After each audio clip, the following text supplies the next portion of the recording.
360 کې پټول کال کې په خوردبین کې به نخکاری چې د اختر ورځ راشي نو د بعضې زبرګانو نوې جانماز په ترخ کې نیولي چې د زمانې زبرګ راغې ډېر جانمازونه زاړه کړي راځئ تشریف راوړئ امام پسې نیت وتړه راځه راځه جي موسټ ویلکم راځه راشه مونځ وګوره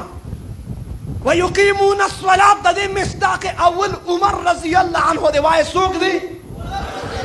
عمر صاحب چې ایمان راوړه بلال حبشي اذان وکړ زما نبي ته عرض کوي چې حضور دا دې چې اوازونه کوي دا څه دي زما نبي وفرمایل دا اذان دی عمر عرض وکړ حضور اذان څه ته وایي زما نبي وفرمایل رب ته رابلل دي عمر وایي حضور رب نه رابلل څه مطلب دی وایي مونځ دی عمر وایي حضور مونځ څه ته وایي زما نبي وفرمایل مونځ د الله تعالی حکم دی عمر وایي ښه چې مونځ د الله تعالی حکم دی ته چپکې کیوں دا مونځ په پټه ولې کوو دا مونځ په خانه کعبه کې ولې نه کوو زما نبي وفرمایل عمره زما زړه غواړي چې په خانه کعبه کې مونځ وکړو خو دا مشرکان کافران د مکې موږ په حرم کې نه پرېږدي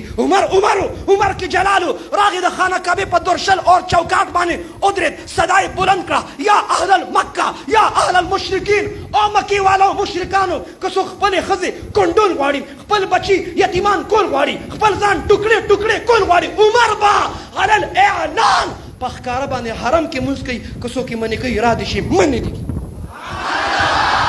ویقیمون الصلاة د دې مصداق اول په امت کې عمر رضی الله عنه وایي څوک دی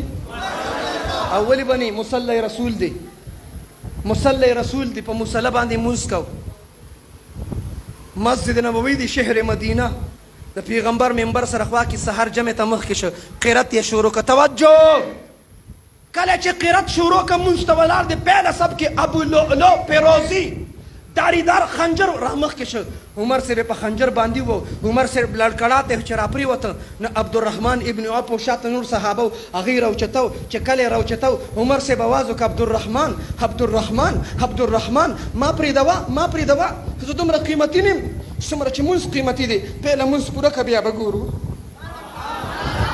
ما وتا چې معمولي درد تکلیف راشي موږ وایي قضا به بیا راوړو که نه خیر دی فدیه به بیا ورکړو که نه خیر دی عمر هغه عمرو وینې ته روانې دي ورته وایي ما یو طرف ته کې تاسو مونځ پوره کې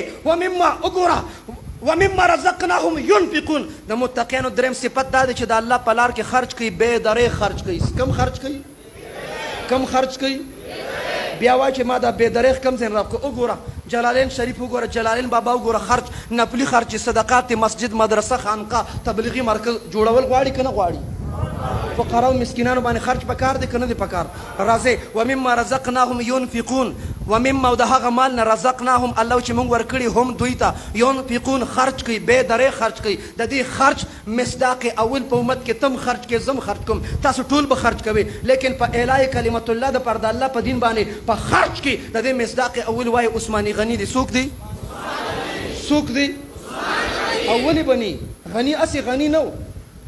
عثماني غني اسې غني نه یو صحابي راغی حضور ما باندې قرضه را تعاون را سره وکړه بیت المال ته لاړ شه واپس راغی جي بیت المال کې څه نشته رسول الله صلی الله علیه وسلم فرمایل صحابي ته لاړ شه د عثمان دروازه وډبوه اب د سره تعاون کې لاړ چې د عثمان دروازه ډبوله نو چې د دروازې سره غوږ کېښود نو د عثمان رضی الله خپلې ښځې سره جګړه وه جنګ یې ما زه شکر دی خبره ناشنا نه ده دا جنگ په هغه دور کې مو په دې دور کې مو لیکن آج میاں بیوی جو لڑتے ہیں نن چې ښځه خاوند جنګېږي هلته چې هغې جګړه کوله هغه ټس میچ و دا اوس خو فاینل میچونه وي اوس خو سم عجیبه کار وي د خواښې پکې خپل رولي د واده د هلک خپل رولي د دلهن پکې خپل رولي او سخر کاکا پکې خپل رولي دا به حیثیت امپایر پکې ځي راځي هلته چې وګورې خواښې انګور جنګ شروع کړي نو دې ورته کله وایي چې آوټ شو کله وایي چې نټ آوټ شو کله وایي آوټ او کله وایي نټ آوټ د خپل رول دی دا که چېرې د واده موضوع په هغې بیا خبره کړو بهرحال په ګانه بجانه په ډنګ ډونګې چې واده کړي الله او د الله رسول یې خفه کړي او خرافات حضرت صاحب چې څنګه اوس وفرمایل دا یې پکې کړي نو په لومبۍ ورځ هم خوشحاله په دویمه ورځ هم په درېیمه په څلورمه ورځ بیا د خواښې او د انګور فاینل میچي په یو مورچه کې خواښې ولاړئ نو په بله کې انکور ولاړئ خواښې ورته چې ما رالوې که ما غټ که ما پیدا که زوی دې رانه واړو هغه انګور یې ورته وایي اومې ګټه په ایمان یې د پښتنو کورونو کې دا کیسې شته که نشته شته که نشته زه یو کتاب به لیکم ډېر زر به راشي امام اور مقتدي خواښې او انګور دا دواړه سیم دي دې کې د ځمکې اسمان اډو فرق نشته د ښځې باندې اوچتېږي را خلاصېږي او چې دا راشي نو امام ته وایي امام ته به وایي دا مقتدیان سلسل ورځې نه نو پروا نشته خو که امام یو ورځ غیر حاضر و دا یو نیم غوړ مقتدي به څه وایي استاد جي بیان نه وي ډېره بیان نه وي الله د دې مصلي د وارثانو قدرداني مونږ ته نصیب کړي غوږ یې کېښود عثمان غني خپلې ښځې ته وایي په دې ډیوه کې